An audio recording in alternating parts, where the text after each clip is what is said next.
Phobias, what are phobias? What do we want to call a phobia and a fear? A manic fear or a major phobia? It's an overactive imagination. It's where all logic and reason is put on the table and it doesn't matter because nothing makes sense. It's this extreme emotional explosion. Let me give you an example about imagination. I love to tell this story. This is kind of cool. I learned this from McGill, who's a close friend of mine, Dean of American Hypnotists. I can take a 2x4 piece of wood, and I can place it from there to the other end of the room. Just a 2x4. I can ask any of you to walk across that 2x4 piece of wood. And you know what? You'd be able to walk across it from one side to another easily. No problem. Your body would be in complete control. You can almost dance across it. I can take that same piece of wood and I can put it between two buildings or between two houses, or I can put it up between two 40-foot ladders. Same piece of wood that you just walked across easily. And I can say, now I'd like you to walk across that piece of wood.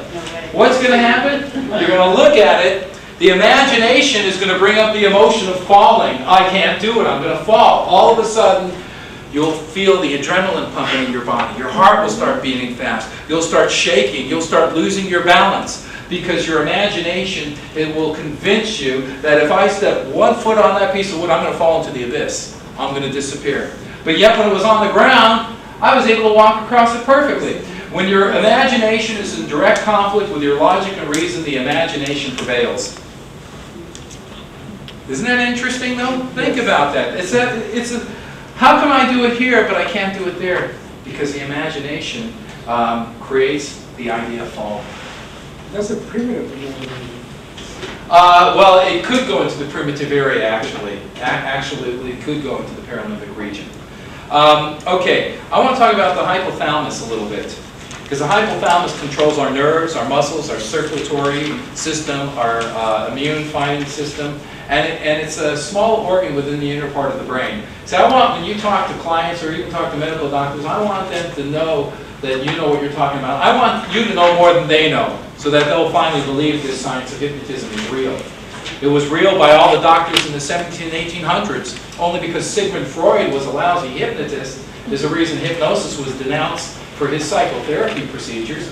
He studied under Charcot, one of the greatest hypnotists of the 1800s. Charcot had the Sepulchre Hospital and Clinic, and he was competing against Bernheim and Lebel with the Nancy School of Hypnosis in France.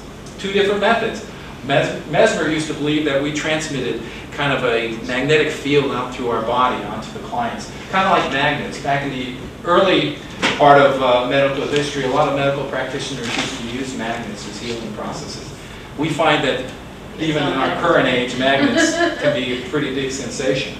So Mesmer thought that the magnets helped induce trance. Then he found out that he didn't need to use the magnets at himself. He was like the human magnet. That's what animal magnetism means. It's living energy within the animal, the human being.